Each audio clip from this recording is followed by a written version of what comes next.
Lecture du premier livre des rois, au chapitre 2, des versets 1 à 4, puis 10 à 12. Comme les jours de David approchaient de leur fin, il exprima ses volontés à son fils Salomon.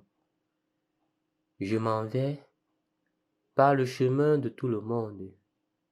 Sois fort, sois un homme courageux.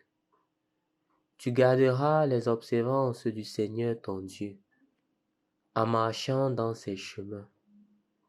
Tu observeras ses décrets, ses commandements, ses ordonnances et ses édits, selon ce qui est écrit dans la loi de Moïse.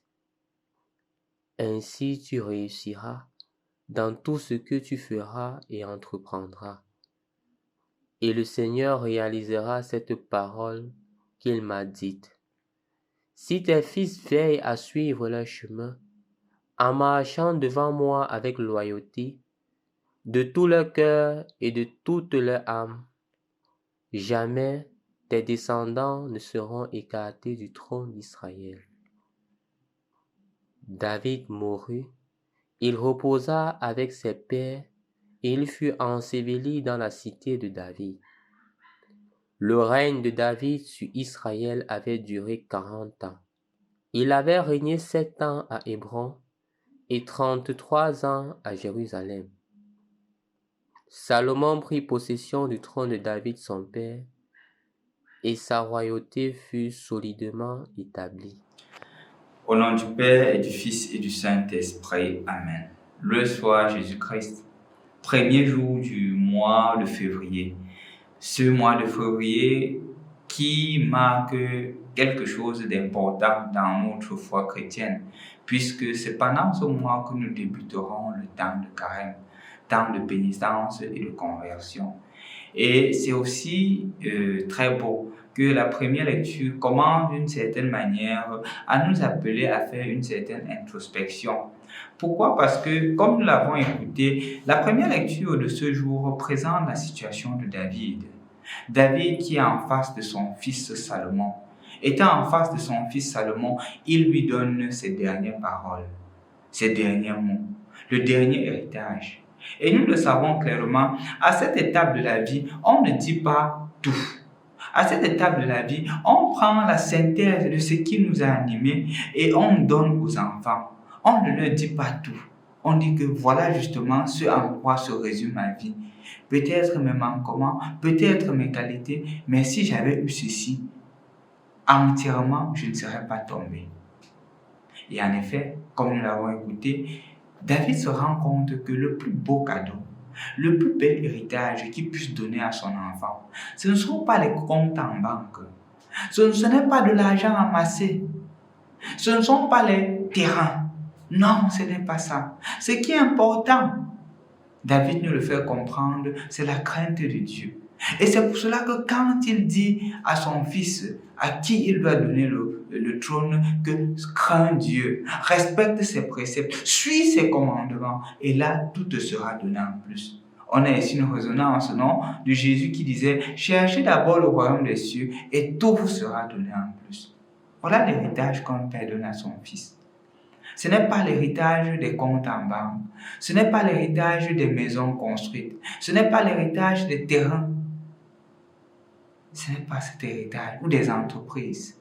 L'héritage, c'est justement que cet enfant-là ait la crainte de Dieu, que cet enfant-là se laisse transformer par Dieu. C'est ça l'héritage qu'il voudrait confier à son enfant. Ce sont les dernières paroles qui viennent de la bouche de David à l'égard de son fils, la crainte de Dieu.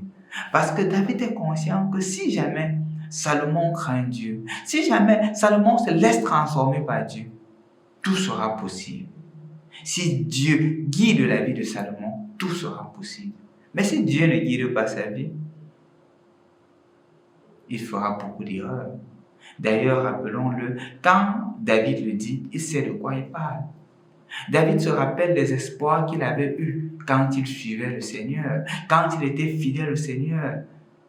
Goliath, qui faisait peur à tout le monde. Le Philistin, qui faisait peur à tout le monde. Le petit David l'a éliminé. David a été celui qui a été capable de rassembler les deux royaumes, le royaume du sud et le royaume du nord. Combien il était fameux, combien il a étendu son territoire, combien il était fameux. Mais il se rappelle aussi que quand il est tombé dans la paresse, en prenant la femme de son soldat, Urias le Hittite, le malheur a commencé à pleuvoir dans sa maison avec la mort de son fils.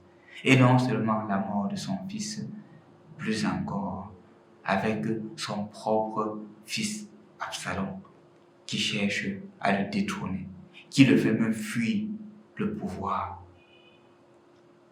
Un membre, un simple personnage de la tribu de Juda qui lui jette des pierres pour l'humilier. Il sait que lorsqu'il s'est éloigné de Dieu, voilà tout ce qui lui est arrivé. Et donc il ne veut pas que son enfant subisse cela.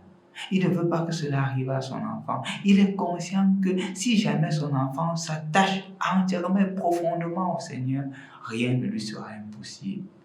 C'est pour cela qu'il demande à Salomon, crains le Seigneur. Et si tu crains le Seigneur, tout te sera possible. Nous avons la réminiscence de ce que Jésus disait. Cherchez d'abord le royaume de Dieu et sa justice, et tout vous sera donné en plus. Je crois, chers frères et sœurs dans le Christ, que c'est une invitation pour les parents de chercher et de donner l'essentiel à leurs enfants. Le travail que nous faisons, de construire des terrains, de construire des maisons, de construire des immeubles, d'acheter des terrains, de construire des entreprises pour nos enfants, ne sont pas de mauvaises choses. Mais si à cela, il n'y a pas la crainte de Dieu, les choses ne marcheront pas. C'est justement ce que David a compris. Et justement, il invite à travers ceci les parents à chercher à donner à leurs enfants l'essentiel et de ne pas donner à leurs enfants l'accessoire. Parce que pour la plupart des cas, nous donnons généralement à nos enfants des accessoires au lieu de donner à nos enfants l'essentiel. C'est pour cela que plusieurs fois, après les enfants, la mort des parents, se mettent à se bagarrer.